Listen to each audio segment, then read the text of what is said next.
السلام علیکم ورحمۃ اللہ وبرکاتہ۔ وعلیکم السلام ورحمۃ اللہ وبرکاتہ۔ مرحبا بعودتکم الى درس الحدیث من جدید، فحیاکم اللہ وزادکم اللہ شرفا وعزا، داعین اللہ جل شانہ ان یبارک لنا فی هذه العلوم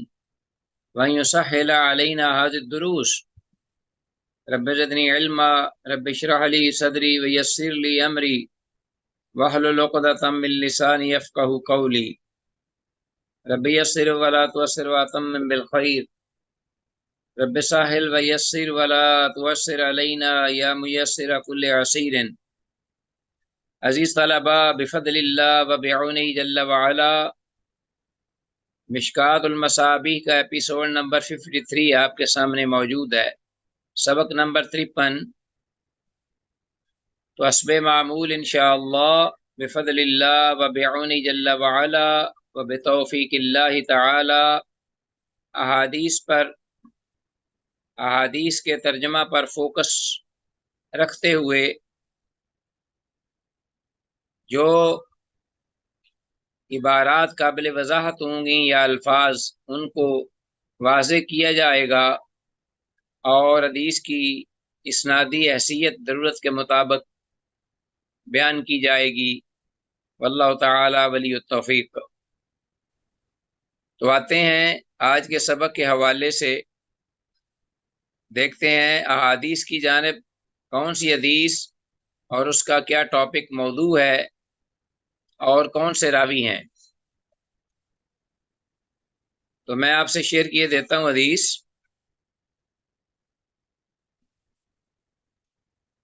پہلی حدیث ہمارے پاس عزیز طلبہ 555 کہ دین میں شرعی امور سے متعلق سوال کرنے میں کوئی رکاوٹ نہیں۔ شرعی مسئلہ ہو تو کوئی بھی صورت ہو، اس میں جیسے بھی ممکن ہو مسئلہ پوچھنا چاہیے تاکہ حق واضح ہو اور انسان ناحق کسی چیز پر عمل کر کے گناہ کا مرتکب نہ ہو۔ تو اب دیکھیے ذرا، صحابہ کرام بلکہ صحابیات کے ساتھ تک اس بارے میں محتاط تھے۔ وان زید بن اسلم، زید بن اسلم رحمہم اللہ سے یہ روایت ہے، قال، وہ کہتے ہیں کہ ان رجلا، کہ بے شک ایک آدمی نے سآلا، پوچھا رسول اللہ صلی اللہ علیہ وسلم، اللہ کے رسول صلی اللہ علیہ وسلم سے سوال کیا۔ فقال، تو کہنے لگا، ما یحل لی من امراتی وہی حائض، کہ میری جو اپنی بیوی ہے اس میں سے میرے لیے کیا کچھ حلال اور جائز ہے اس حال میں کہ وہ حائضہ ہو، یعنی حید کے پیریڈ سے گزر رہی ہو، تو اپنی میری جو بیوی ہے اس سے میں کیا فائدہ اٹھا سکتا ہوں، کس حد تک اس کے قریب جا سکتا ہوں۔ ما یحل لی، کیا کچھ جائز ہے میرے لیے، من امراتی، میری بیوی سے۔ جو کتنا واضح سوال ہے۔ فقال له رسول اللہ صلی اللہ علیہ وسلم، آپ جواب بھی سنیے، اتنا ہی اس سے بھی کہیں زیادہ کلیئر ہے۔ حالانکہ اللہ کے رسول صلی اللہ علیہ وسلم سے بڑھ کر کوئی حیا میں کوئی نہیں تھا، نہ شرم میں، نہ تقوی میں، نہ زہد میں، لیکن معاملہ اللہ کے حکم کا اور شریعت کا تھا، جو کہ قیامت تک کے لیے ایک دلیل اور کسوٹی۔ تو فرمایا اللہ کے رسول صلی اللہ علیہ وسلم نے اسے تشد علیہ ازارہا،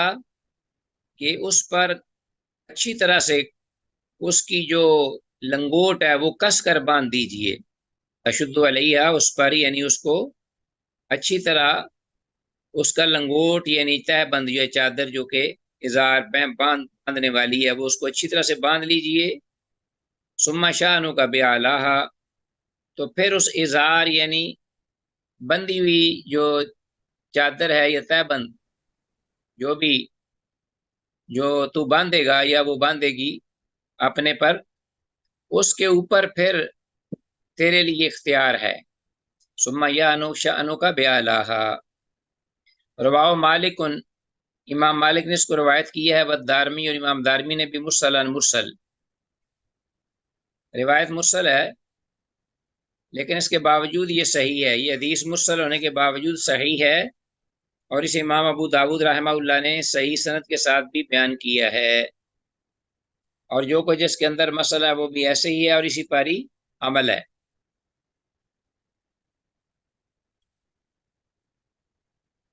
حدیث نیکسٹ ہے ہمارے پاس 556، 556، حالت حید میں بیوی سے مجامت حرام ہے۔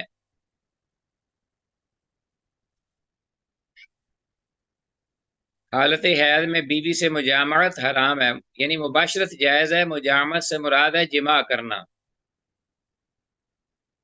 وَعَنْ عائشہ، عائشہ رضی اللہ تعالیٰ عنہ سے یہ روایت مروی ہے، قالت، وہ کہتی ہیں، كنت اذا حضت، کہ میں تھی جب حائضہ ہو جاتی، میں جب حائضہ ہو جایا کرتی، نزل تو میں اتر آتی، عن المثال، اوپر کے بستر سے، علی الحصیر، نیچے چٹائی پر، یعنی پھر جو اصل سونے کا بستر ہوتا تھا وہاں سے میں نیچے منتقل ہو جاتی، نیچے جو بچھی ہوئی چٹائی وغیرہ ہوتی تھی۔ فلم نقرب رسول اللہ صلی اللہ علیہ وسلم، تو ہم نہیں قریب ہوتی تھیں اللہ کے رسول صلی اللہ علیہ وسلم سے،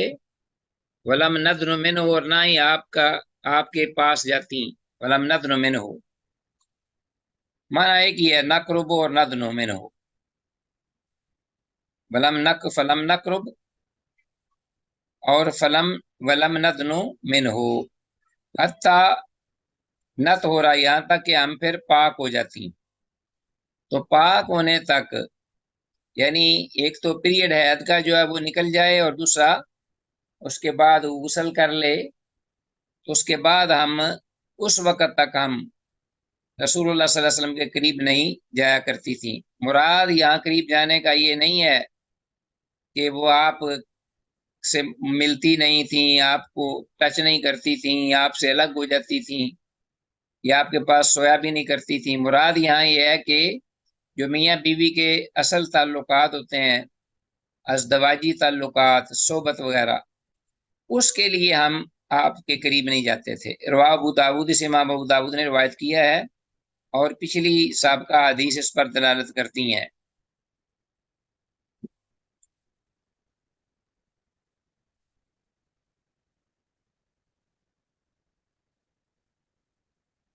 یہ روایت منکر ہے اور اس کی سند ضعیف ہے۔ ہاں جی، تو عزیز طلبہ، یہ روایت جو ہم نے پڑھی عائشہ رضی اللہ عنہا کی، تو معیار صحت کو نہیں پا سکی، کیونکہ اس کی جو سند ہے اس میں ضعف ہے، اس اعتبار سے کہ یہ منکر ہے، معروف کے اپوزٹ۔ حدیث میں مذکور الحصیر کا مطلب ہے بوریا کا بچھونا یا چٹائی وغیرہ جو نیچے بچھائی جاتی ہے۔ حدیث نیکسٹ ہے ہمارے پاس 557، استعاذہ کی تعریف اور اس کے متعلقہ چند احکام۔ حید، اس کے بارے میں ہم جانتے ہیں حید کیا ہے، اور استعاذہ کیا ہے،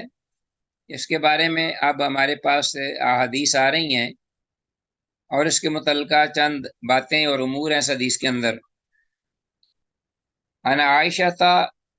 عائشہ رضی اللہ تعالیٰ عنہ سے روایت ہے، قالت، وہ کہتی ہیں، جات فاطمہ تو بنت ابی حبیشن، کہ فاطمہ بنت ابی حبیش رضی اللہ تعالیٰ عنہ وہ آئیں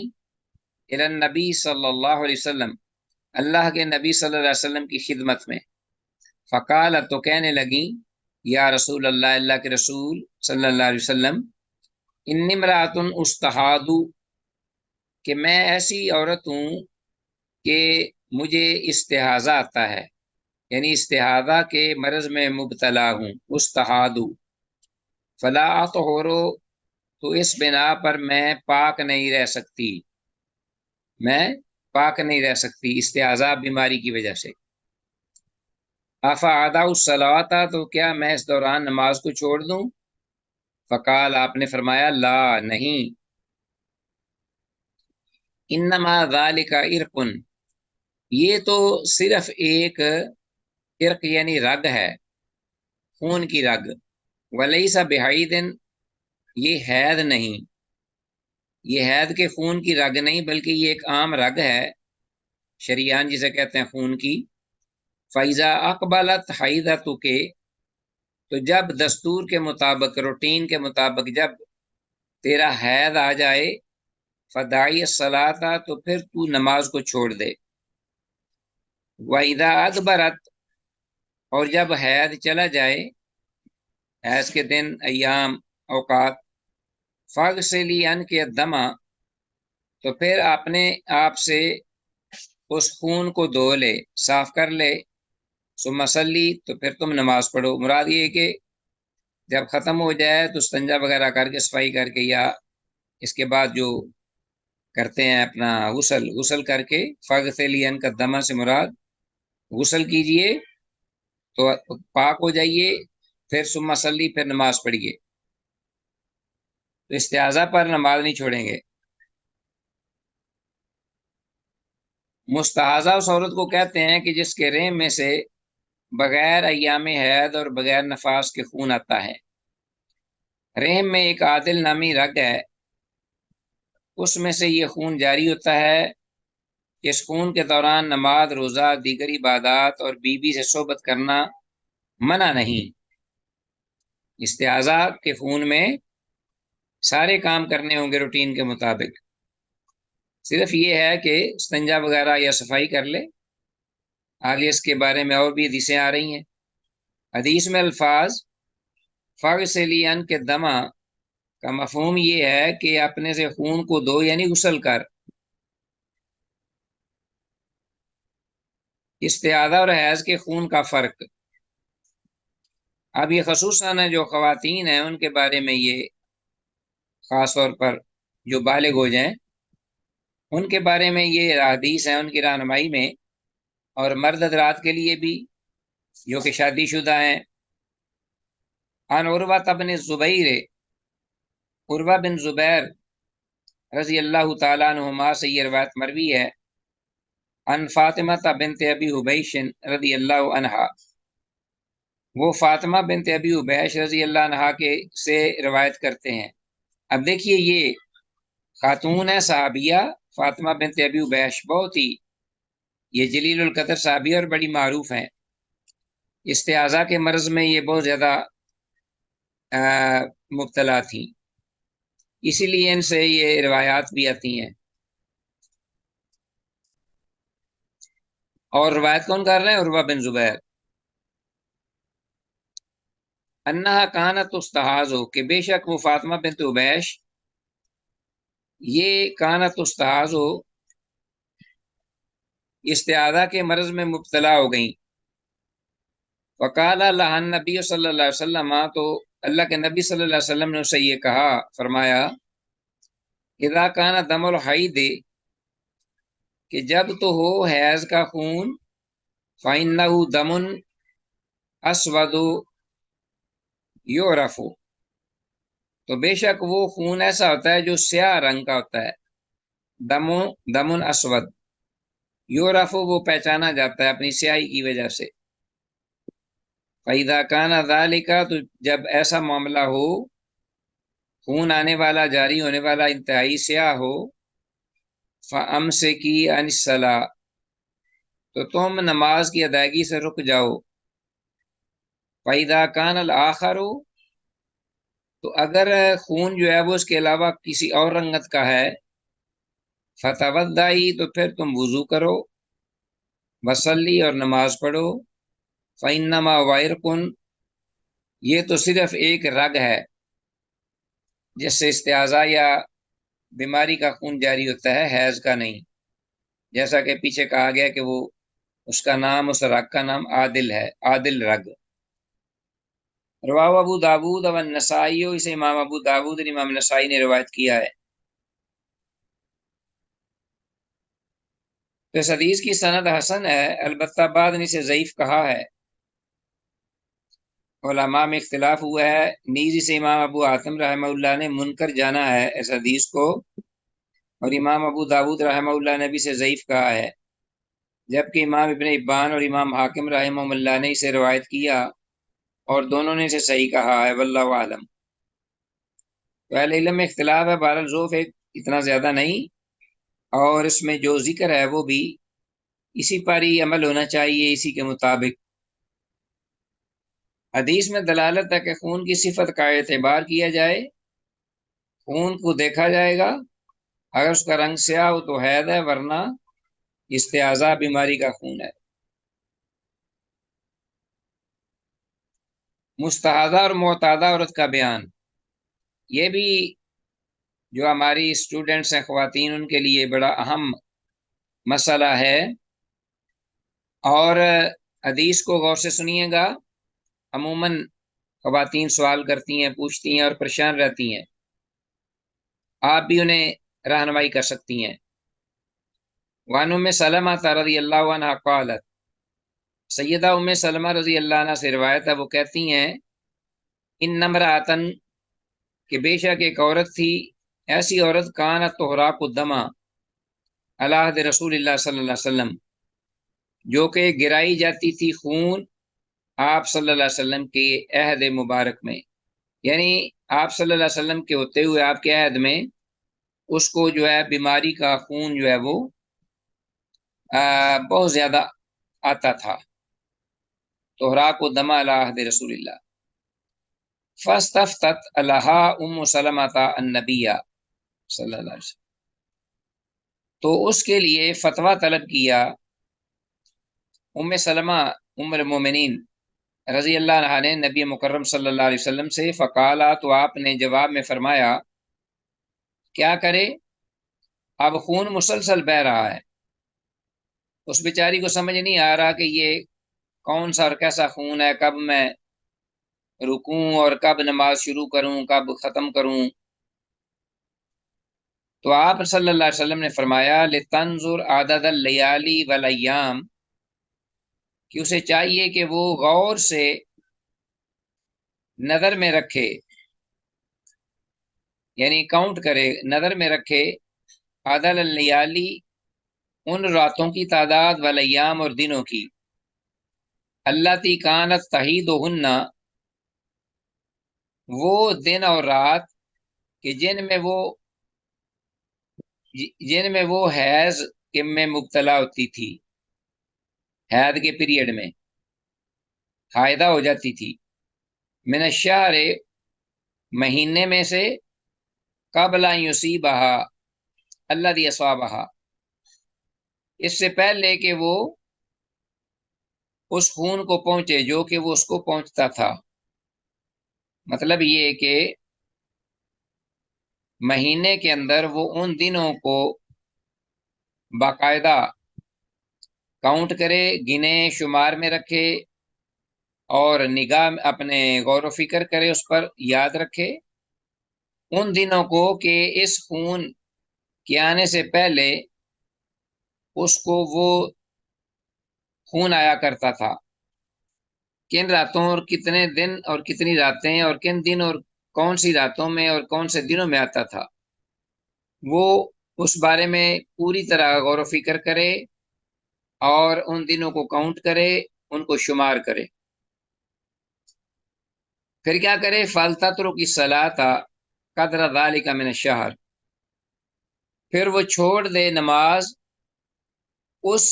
اندازے کے مطابق مہینے میں سے، یعنی اس مہینے جس میں جب اس کو خون نہیں آتا تھا، تو ان دنوں کو وہ شمار کرے اور یاد کرے کہ وہ کون سے دن اور کون سی راتیں تھیں اور کتنے دن اور کتنی راتیں تھیں مہینے میں۔ تو جب وہ دن اور راتیں آئیں تو اتنی مقدار میں ہی فَلْتَتْرُكِ الصَّلَاةَ، وہ نماز چھوڑ دے، قدر ذَلِكَ مِنَ الشَّهْرِ، فَإِذَا خَلَّفَتْ ذَلِكَ، تو پھر جب وہ وقت گزر جائے، یعنی اتنی راتیں اور دن گزر جائیں، فَلْتَغْتَسِلْ، تو پھر اسے چاہیے کہ وہ غسل کرے، نہا لے، ثُمَّ لِتَسْتَغْفِرْ بِثَوْبٍ، پھر وہ وہاں اس جگہ پر جہاں خون جاری ہوتا ہے اس جگہ پر کیا کرے، کپڑے کے پیندے رکھے، ثم لتستغفر بثوب، پھر وہ کوئی کپڑا جو ہے اس کے، یعنی کوئی نرم کپڑا، ململ نما یا باریک، جو کہ تکلیف نہ دے، اگر روئی مل جائے تو بہت اچھی بات ہے، اگر نہیں تو کپڑے کے پیندے بنا کر وہ اس جگہ پر رکھے، ثم لتستغفر بثوب ثم لتصلی، اور پھر وہ نماز پڑھتی رہے، تو نماز نہ چھوڑے۔ رواہ مالک، انہیں سے امام مالک نے روایت کی ہے، ابو داود، اور امام ابو داود نے، والدارمی، اور امام دارمی نے، وروى النسائی معناہ، اور امام نسائی نے بھی اسی مفہوم کی حدیث روایت کی ہے۔ چلیں جی، فوائد و مسائل میں اس حدیث کی سند صحیح ہے تو یہ، جبکہ بعض اہل علم نے اس کے ضعیف ہونے کا حکم ضرور لگایا ہے، بہرحال واللہ اعلم۔ اگر ایسی بات ہے بھی تو صحیح مسلم میں حدیث ہے 333 اسی مفہوم میں اور اسی معنی میں ہے، اسے مستغنی کر دیتی ہے۔ بہرحال حدیث کے اندر جو مفہوم یا جو موضوع ہے وہ بالکل اسی طرح ہی ہے اور اسی پر عمل ہے۔ حدیث میں مذکور اس عورت کو استحاضہ کا خون آتا تھا، اور وہ معتادہ، یعنی بیماری سے پہلے جو اپنے حید اور طور کے ایام سے بخوبی واقف ہو، وہ معتادہ تھی۔ معتادہ عورت وہ کہتے ہیں جس کو عام صحت کے ایام میں جو جتنے دن یا جتنی راتیں جو ہے وہ آتا تھا حید، ٹھیک ہے، تو وہ ان کا حساب لگا کر ان کو الگ کر لے، اور بقیہ کا جو خون ہے اس کو وہ کاؤنٹ کرے، شمار کرے گی کہ استحاضہ کا ہے، تو اس کو کہتے ہیں معتادہ عورت، عادت والی۔ مستحاضہ عورت کو چاہیے کہ وہ اپنی طاقت کی حد تک خون کو لنگوٹ سے روکے، اور لنگوٹ باندھنے کے بعد اگر خون آئے گا تو اس کی نماز صحیح ہو جائے گی، اور نماز دوبارہ پڑھنے کی ضرورت نہیں، اور یہی حکم پیشاب جاری رہنے والی بیمار کا ہے۔ اگر مرد ہے اس بیچارے کو بیماری کی مسلسل تسلسل بول کی اگر بیماری ہے تو اس کا بھی یہی حکم ہوگا کہ وہ وہاں پیندے رکھ لے اور اس کے اوپر لنگوٹ کپڑے کا کس کے باندھ لے، یا روئی کے گالے، جہاں تک ہو سکے اس کو روکے۔ پھر اگر اس کے باوجود وہ نہیں رکتا، کوئی قطرے گر جاتے ہیں خون کے یا مرد کے جو پیشاب ہے اس کے، تو وہ نماز کو جاری رکھے، انشاءاللہ اس کی نماز اللہ تعالیٰ قبول فرمائیں گے۔ تو یہ چونکہ بیماری ہے اس لیے بیماری ایک شرعی عذر ہے۔ مستحاضہ پر ہر نماز کے لیے وضو یا غسل کرنے کا مسئلہ، تو اس بارے میں احادیث کیا رہنمائی کرتی ہیں؟ وان عدی بن ثابت نبی، عدی بن ثابت سے یہ روایت ہے، وہ اپنے باپ سے، یعنی ثابت سے، وہ اپنے باپ ثابت سے روایت کرتے ہیں، اور وہ اپنے دادا سے۔ قال یحییٰ بن معین، یحییٰ بن معین جو ہے رحمہ اللہ، وہ محدث، بہت بڑے محدث ہیں، وہ کہتے ہیں کہ جد عدی اسمہ دینار، کہ یہاں جو عدی کے دادا ہیں جس سے یہ روایت وہ کرتے ہیں ان کا نام دینار تھا۔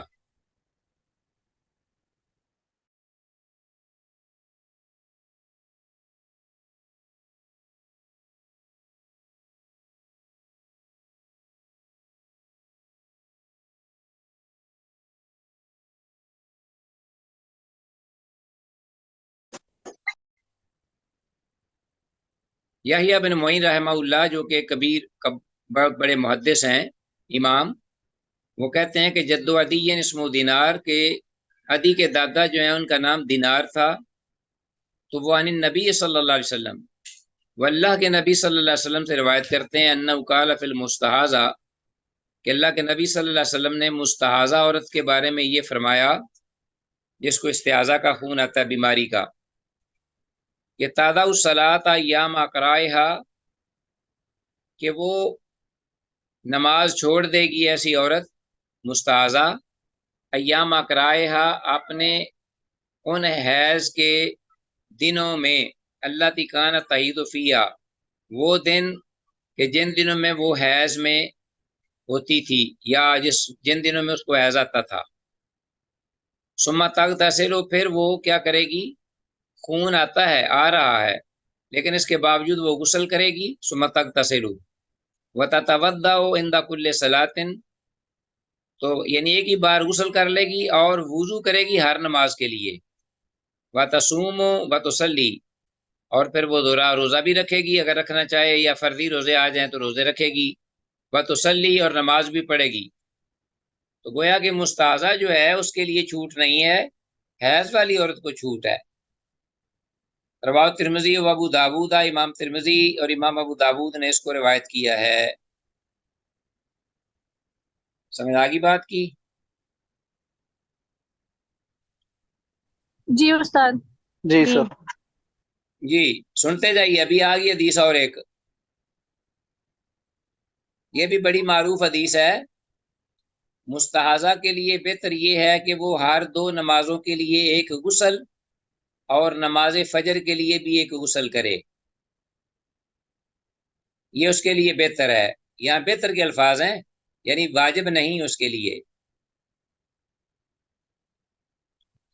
تو بہرحال آج کل یہ ہے کہ بڑے وسائل ہیں، پانی بہت وافر ہے، تو اس لیے غسل کرنا کوئی مشکل نہیں ہے، اتنا ہی ٹائم لگتا ہے جتنا وضو پر لگتا ہے اگر کوئی ایسی صورت بن جائے تو۔ اس وقت بڑے مسائل تھے، پینے کو پانی نہیں ملتا تھا، اس کے باوجود صحابیات جو ہیں اور صحابہ جو ہیں وہ ان چیزوں پر، ان امور پر عمل کرتے تھے ثواب حاصل کرنے کے لیے۔ وان حمنہ بنت جاش، حمنہ بنت جاش رضی اللہ تعالیٰ عنہ سے روایت ہے، قالت، وہ کہتی ہیں، کن تو استحاد حیدتن کثیرتن شدیدتن، کہ میں ایسی عورت تھی کہ جس کو ہے استحاضہ کا خون آتا تھا، حیدتن کثیرتن، بہت زیادہ، شدیدتن، شدت کے ساتھ، ایک تو زیادہ تھا مقدار میں، دوسرا شدید تھا، دباؤ یعنی کے ساتھ خون آتا تھا۔ استحاضہ کا خون مراد ہے، کیونکہ حیض کا خون اس طرح نہیں آتا۔ فاتیت النبی صلی اللہ علیہ وسلم، تو میں اللہ کے نبی صلی اللہ علیہ وسلم کے پاس آئی۔ اب دیکھیے اللہ کے نبی کے پاس آئی ہیں، استفتیہ، کہ میں آپ سے اس بارے میں فتویٰ طلب کروں، واخبرہ، اور میں آپ کو اپنی بابت بتاؤں، خبر دوں کہ میرے ساتھ یہ ہو رہا ہے۔ فوجدت فی بیت اختی زینب بنت جاش، تو آپ کو پتہ ہے کہ زینب بنت جاش اللہ کے رسول صلی اللہ علیہ وسلم کی زوجہ محترمہ، کہ یہ ان کی سالی صاحبہ تھیں، سسٹر ان لا صلی اللہ علیہ وسلم کی۔ تو کہتی ہیں کہ فوجدت، تو میں نے آپ صلی اللہ علیہ وسلم کو پایا اپنی بہن زینب بنت جاش کے گھر میں، آپ صلی اللہ علیہ وسلم وہاں تشریف فرما تھے۔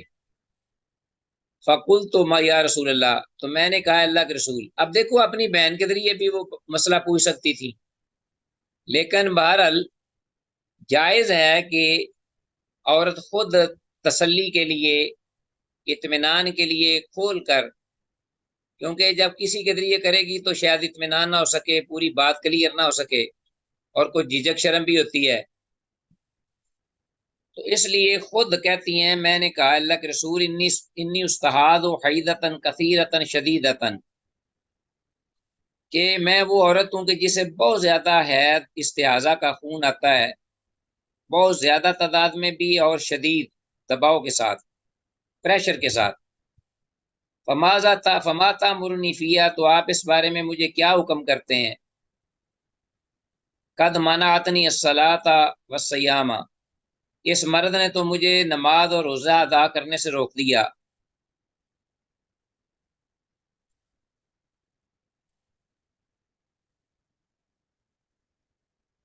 تو یہ جو تکلیف ہے، اس نے مجھے نماز اور روزے سے بھی روک دیا ہے۔ قال، آپ نے فرمایا، انعت لک القرصفہ، تو میں تجھے، تیرے لیے تجویز کرتا ہوں، انعت لک، القرصف یا لاکے، انعت لاکے القرصفا، اصل میں ہونا چاہیے لاکے، یہ غلطی سے لاکا ہے۔ القرصف روئی کا پیندہ، میں اس کے وہ تیرے لیے تجویز کرتا ہوں۔ فَإِنَّهُ يُذْهِبُ الدَّمَ، کیونکہ وہ خون کو چوس لیتا، لے جاتا ہے۔ جو روئی ہوتی ہے وہ لیکوڈ چیزوں کو چوس لیتی ہے نا، اور جگہ کو خشک کر دیتی ہے۔ قالت، کہنے لگی، وبا اکثر من ذالک، یہ خون جو ہے اس سے زیادہ ہے مقدار میں کہ روئی کا معاملہ وہاں بنے۔ قال فتلجمی، تو پھر آپ صلی اللہ علیہ وسلم نے فرمایا تو پھر اس پر کیا کرو، پیندے رکھو۔ فتلجمی یعنی کپڑے کے بنا بنا کے پیندے، یا روئی کے کہہ لو، جو بھی ہے بہرحال اس پر رکھو، تہ در تہ۔ قالت وبا اکثر من ذالک، تو وہ کہنے لگی کہ اللہ کے رسول وہ خون جو ہے اس سے بھی زیادہ مقدار میں۔ قال، آپ نے فرمایا فاتخذی ثوبا، تو پھر تم اپنا لنگوٹ جو ہے وہ باندھو۔ فاتخذی ثوبا یعنی کپڑا بڑا جو ہے نا موٹا، وہ استعمال کر لو۔ فاتخذی ثوبا، قالت کہنے لگی وبا اکثر من ذالک، تو یہ تو خون جو ہے اللہ کے رسول اس سے بھی زیادہ ہے کہ وہ اس قسم کا کپڑا جو اس کو روک دے۔ انما اسج سجن، بے شک میرا تو خون بہتا ہے، یعنی پانی کی طرح، جیسے پرنالا نہیں چلتا، انما اسج سجن، وہ خون جو ہے وہ پرنالے کی طرح بہتا ہے۔ وقال النبی صلی اللہ علیہ وسلم، تو اس پر اللہ کے نبی صلی اللہ علیہ وسلم نے جب معاملہ یہاں تک پہنچا تو فرمایا، سآمرک بامرین، کہ میں دو کاموں میں سے ایک کا تمہیں حکم دیتا ہوں۔ ایہما یا ایہما صنعتے، کوئی بھی ان دونوں میں سے عملوں میں سے دو کوئی بھی عمل کر لے گی، اجزا ان کے من الاخر، تو وہ دوسرے کام سے تجھے کفایت کر جائے گا، کافی ہوگا۔ یعنی دو میں آپشن آپ کو دیتا ہوں، دونوں میں سے جو آپ کے لیے آسان ہو، جو ممکن ہو وہ کر لے، تو دوسرے کے لیے وہ کفایت کر جائے گا، دونوں کرنے کی ضرورت نہیں ہے ایک ہی ساتھ۔ وَإِن قَوَيْتَ عَلَيْهِمَا فَأَنْتَ أَعْلَمُ، اور اگر تو دونوں عمل کر سکتی ہے ایک ہی وقت میں، دونوں پر عمل کر سکتی ہے، تو فَأَنْتَ أَعْلَمُ، تو عالم، تو پھر زیادہ اس معاملے میں جانتی ہے مجھ سے کہ میں وہ کر سکتی ہوں کہ نہیں۔ بہرحال دونوں میں سے ایک ضروری ہے۔ قال، آپ نے فرمایا، انما ہادی رقدۃ، ایک تو یہ ہے کہ یہ ایک رگ ہے، من رقص یعنی ایک ٹھونگا ہے، رقزتن ٹھوکر ہے، من رقزات شیطان، شیطان کے ٹھونگوں میں سے یا کچوکوں میں سے، یا سمجھ لو چوٹ، رقزتن کو مانا چوٹ مارنا، چوٹ لگانا، ایسی چوٹ لگانا کہ دوسرے کو زخم کر دینا اور اس میں سے پانی خون نکلنا شروع ہو جائے۔ تو انما ہادی رقزۃ من رقزات شیطان، ایک تو اس مقدار میں خون کا بہنا رگ سے، انسان کی رگ سے، یہ شیطان جن جو ہیں ان کی یہ حرکتوں میں سے ایک حرکت ہے، ان کے ایک یعنی کچوکوں میں سے کچوکا سمجھ لیجئے۔ تو فتحیدی ستۃ ایام، تو تم یہ کرو پھر کہ ایک مہینے میں اگر مسلسل خون آ رہا ہے تو فتحیدی ستۃ ایام وسبعۃ ایام فی علم اللہ، کہ اللہ کے علم کے مطابق 6 یا 7 دن تم شمار کر لو کہ میں حیض میں ہوں، یعنی جس میں آپ کو کچھ محسوس ہو یا زیادہ امکان ہو کہ حیض ان دنوں میں مجھے آتا تھا یا آتا ہے یا ہے، تو ان کو تم حیض کے 6 یا 7 دن شمار کر لو، فی علم اللہ، اللہ کے علم کے مطابق، اصل علم اللہ کو ہے، لیکن تم فرض کر لو۔ پھر 6 یا 7 دن جب نکل جائیں، ثم اغتسلی، تو تم پھر غسل کر لو، حتی اذا رأیتے، یہاں تک کہ جب تم یہ دیکھ لو کہ انا کے قد طہرتے، کہ تم اب پاک ہو گئی ہو، یعنی تم نے غسل ایک بار کر لیا ہے 6 یا 7 دن کے بعد، فاستنقعتے، اور تم نے پاکیزگی حاصل یعنی صفائی حاصل کر لی ہے، طہورت وستنقاتے، ایک ہی معنی ہے، طہورت کا معنی ہے پاکیزگی حاصل کرنا، اور وستنقاتے کا معنی ہے صفائی ستھرائی ہر قسم کی۔ تو فصلی ثلاثا و عشرین لیلتن، تو تم اب کیا کرو، یعنی 6 یا 7 دن تم رکی ہو نماز سے، تو اب بقیہ مہینے میں کتنے دن رہ گئے؟ 23 دن یا 24 دن۔ اگر 7 دن رکی ہو تو 23 دن رہ گئے، اور اگر 6 دن رکی ہو تو پھر 24 دن رہ گئے۔ تو فصلی ثلاثا و عشرین لیلتن، تو تم نماز پڑھو 23 راتیں، اور 22 لیلتن یا 24 راتیں، 23 راتیں یا 24 راتیں، وایامہا، اور اتنے ہی دن، 23 دن رات یا 24 دن رات تم پھر نمازیں پڑھو، پورا مہینہ بقیہ خون آتا رہے۔ اور اگر روزے آ جائیں تو روزے بھی رکھو، وصومی، اور روزے بھی رکھو۔ فإن ذلک یجزئک، تو بے شک یہ عمل آپ کو کفایت کر جائے گا انشاءاللہ۔ وکذالک، اور اسی طرح فعلی، تم کرو کام، عمل کرو، کل شہر، ہر مہینے اگر خون نہیں رک رہا، کما تحید النساء، جس طرح کہ عورتیں جو ہیں عام حالات میں معمول کے مطابق حائضہ ہوتی ہیں، وکما یطہرن، اور جس طرح کہ وہ پاک ہوتی ہیں، میقات حیضہن و طہرہن، اپنے حیض اور اپنے طہر کے وقتوں میں یا جگہوں میں، تو تم بھی اس کا یعنی اسی طرح کا انہی عورتوں کو فالو کرو۔ وَإِنْ كَوَيْتِ عَلَىٰ أَن تُؤَخِّرِينَ الظُّهْرَ، اور اگر تمہارے اندر یہ طاقت ہے،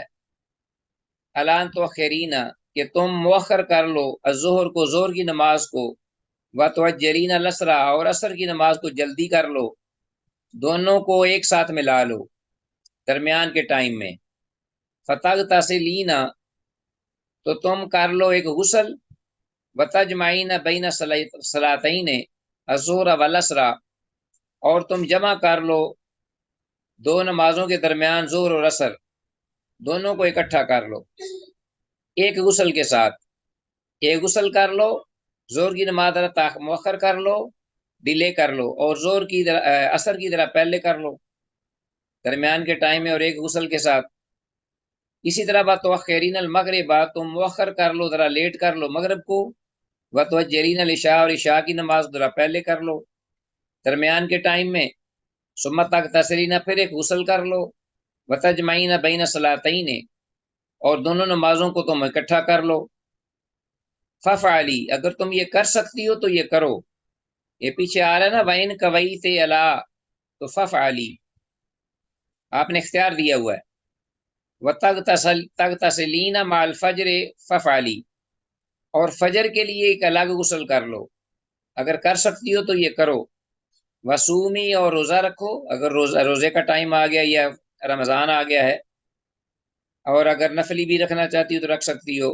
ان قدرت علی ذلک، اگر تم اس پر قدرت رکھتی ہو۔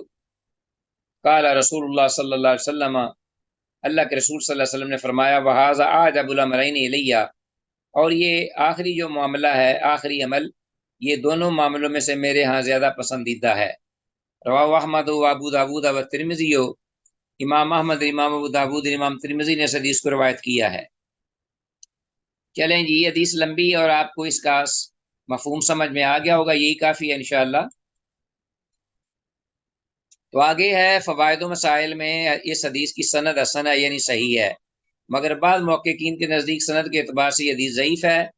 اس لیے کہ اس کی سند میں عبداللہ بن محمد بن عقیل راجح قول کے مطابق ضعیف راوی ہے، واللہ عالم۔ تو مستحاضہ کے لیے ہر نماز کے وقت غسل کرنے کے قائل ہیں کون؟ یہ آج کا سبق عزیز طلبہ بڑا اہم ہے ان مسائل کو سمجھنے کے لیے، اس لیے پورے غور سے اس کو بعد میں بھی مطالعہ کرنا۔ تو ہم اس حدیث 561 کے فوائد و مسائل میں تھے، مستحاضہ کے لیے ہر نماز کے وقت غسل کرنے کے قائل ہیں سیدنا علی، سیدنا عبداللہ بن مسعود، اور سیدنا عبداللہ بن زبیر وغیرہ رضی اللہ عنہم اجمعین۔ جبکہ عبداللہ بن عباس رضی اللہ عنہما کے ہاں ایک غسل کے ساتھ دو نمازوں کو جمع کرنا ہے، اور یہی زیادہ صحیح معلوم ہوتا ہے۔ تو ایک تو یہ کہ ہر نماز کے وقت الگ غسل کرے مستحاضہ، اور ایک یہ ہے کہ دو نمازوں کو جمع کر لے اور ایک غسل کر لے، اور ایک فجر کے لیے، اور یہ زیادہ بہتر ہے، جیسا کہ حدیث میں بھی یہ الفاظ آئے ہیں۔ یہ دو معاملات میں یہ جو آخری ہے یہ میرے لیے زیادہ پسندیدہ ہے۔ واللہ اعلم عالم بالصواب، اگرچہ حدیث بھی معیار صحت کو نہیں پہنچتی، بہرحال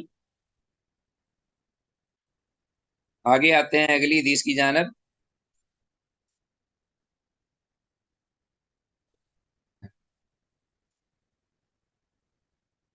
حدیث 562 ہے، اور استعاذہ کے خونوں میں فرق کرنے کا نبوی نسخہ۔ اسماء بنت امیس سے، اسماء بنت امیس رضی اللہ تعالیٰ عنہ قالت، وہ کہتی ہیں، قل تو میں نے کہا، یا رسول اللہ، اللہ کے رسول صلی اللہ علیہ وسلم، ان فاطمہ بنت ابی حبیشن، کہ بے شک فاطمہ بنت ابی حبیش رضی اللہ تعالیٰ عنہ استحیدت، انہیں حیض آ گیا ہے، یعنی وہ حیض سے مراد استعاذہ، جیسا کہ پہلی حدیث میں بھی آیا ہے کہ وہ استعاذہ کے مرض میں مبتلا ہو گئی۔ استحیدت کے اسے استعاذہ کا خون آنے لگ پڑا، منذ قضا و قضا، فلاں فلاں وقت سے، فلاں فلاں دن سے، فلم تصلی، تو اس نے نماز نہیں پڑھی۔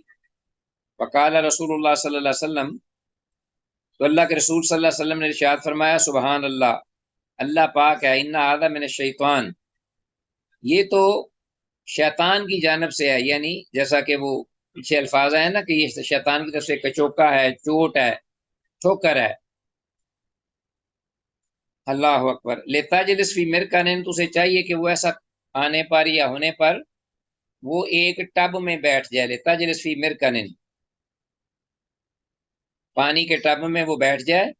فَإِذَا رَأَتْ صُفَارَةً فَوْقَ الْمَاءِ، تو جب وہ دیکھے پانی کے اوپر سطح پر زرد رنگ کے اثرات، صفارتن زرد رنگ کا پانی یا اثرات دیکھے، فوق الماء پانی کی سطح پر،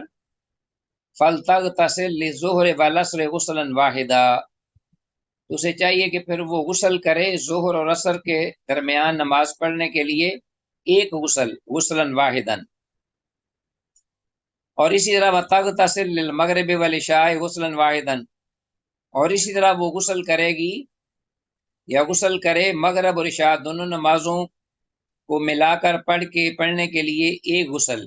جیسا کہ پہلے حدیث میں آیا کہ وہ ایک کو ذرا لیٹ کر لے اور دوسری کو، یا اس حدیث میں چونکہ تاخیر کا اور تعجیل کا ذکر نہیں ہے، وَتَغْتَسِلُ لِلْفَجْرِ، اور اسی طرح وہ غسل کرے گی یا غسل کرے للفجر، فجر اکیلی کے لیے غسلاً واحداً، ایک الگ غسل، تو 3 غسل ہو جائیں گے 5 نمازوں کے لیے۔ وَتَوَضَّأَ فِيمَا بَيْنَ ذَلِكَ، اور ان غسلوں کے درمیان وہ وضو بھی کر لے۔ ظاہر ہے کہ غسل کرے نماز کے لیے تو غسل میں وہ غسل کرتے ہوئے آخر میں وہ وضو بھی کر لے، تاکہ یہ نیت ہو کہ میں نے نماز کے لیے غسل کیا ہے۔ رواہ ابو داؤد، امام ابو داؤد نے اس کو روایت کیا ہے۔ تو اس حدیث کی اسناد صحیح ہے، مگر بعض محققین کے نزدیک سند کے اعتبار سے یہ حدیث بھی ضعیف ہے، زوری کے نہ ہونے کی بنا پر، واللہ عالم۔ بہرحال حدیث میں مذکور لفظ مرکن کا مطلب ہے پانی کا ٹب یا لگن۔ اس حدیث کا بھی پچھلی حدیثوں کے ساتھ تعلق ہے کہ وقال روا مجاہد، اور راوی کہتے ہیں کہ امام مجاہد تابعی جو ہیں رحمہ اللہ، انہوں نے اپنے استاذ محترم عن ابن عباس، عبداللہ بن عباس رضی اللہ عنہما سے یہ روایت کی ہے کہ لما اشتد علیہ الغسل، کہ جب غسل ان پر گراں گزرتا ہر نماز کے لیے یا گزرنے لگا، لما اشتد علیہ الغسل، تو ہمارا ان تجمع بین الصلاتین، تو آپ نے ان کو حکم دیا، اس عورت کو، خاتون کو، یعنی فاطمہ بنت ابی عبیش جو ہیں رضی اللہ عنہ، جن کے بارے میں پیچھے ذکر آیا ہے، تو ان کو آپ صلی اللہ علیہ وسلم نے حکم دیا ان تجمع بین الصلاتین، کہ وہ دو نمازوں کو جمع کر لیا کرے۔ تو اب ان روایات میں تو جو قدرے بہتر ہیں اور جس میں اختیار تھا کہ وہ لیٹ کر لے ایک کو دوسری کو پہلے، وہ ضعیف تھی سند کے اعتبار سے، لیکن یہ قدرے اس سے بہتر ہیں صحت کے اعتبار سے۔ لیکن ان میں یہ ذکر نہیں ہے کہ ایک کو پہلے لیٹ کر لے اور دوسری کو جلدی۔ تو اس کی عورت کے لیے ہو سکتا ہے جائز ہو کہ وہ دونوں نمازوں کو اکٹھا کر سکتی ہے کسی بھی وقت میں۔ لیکن آپ صلی اللہ علیہ وسلم نے جو سفر کی عذر کی بنا پر، سفر کا عذر تھا آپ کے لیے، اس میں جو رخصت تھی اللہ کی جانب سے، اس میں آپ صلی اللہ علیہ وسلم تقدیم و تاخیر کر لیتے تھے، واللہ عالم۔ تو امام مجاہد جو ہیں وہ عبداللہ بن عباس رضی اللہ عنہ سے یہ روایت ذکر کرتے ہیں کہ جب ہر نماز کے لیے ان کے لیے غسل جو ہے وہ باری ہو گیا، تو آپ نے فرمایا کہ دو نمازوں کو اکٹھا کر کے ایک غسل کر لیا کرے قدر ہوئے آسانی کے۔ تو اس حدیث کی سند صحیح ہے۔ چلیں جی، یہ واضح ہو گیا کہ دو نمازوں کو اکٹھا کرے گی اور ایک غسل کر لے گی۔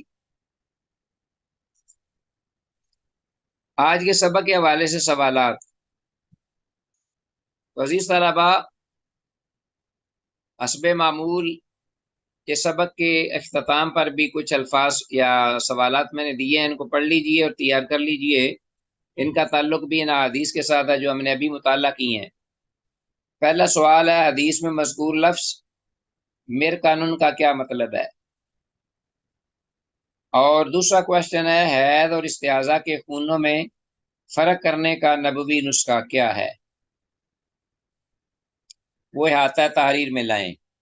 نیکسٹ کوشچن ہے، معتادہ عورت سے کیا مراد ہے؟ اور نمبر 4 یہ ہے، مستحاضہ عورت کسے کہتے ہیں؟ اور نمبر 5 یہ ہے کہ حدیث میں مذکور لفظ الحصیر کا کیا مطلب ہے؟ اور نمبر 6 حدیث میں الفاظ فغسلی ان کے الدمہ کا کیا مفہوم ہے؟ تو اسی پر ہی ہم اللہ کی توفیق سے آج کا یہ لفظ جو لیسن ہے یا سبق اختتام کرتے ہوئے دعا کرتے ہیں کہ جو کچھ کہا سنا ہے اس کو سمجھنے اور اسی کے مطابق عمل کرنے کی توفیق دے۔ ھذا ما عندی واللہ اعلم بالصواب۔ والسلام علیکم ورحمۃ اللہ وبرکاتہ۔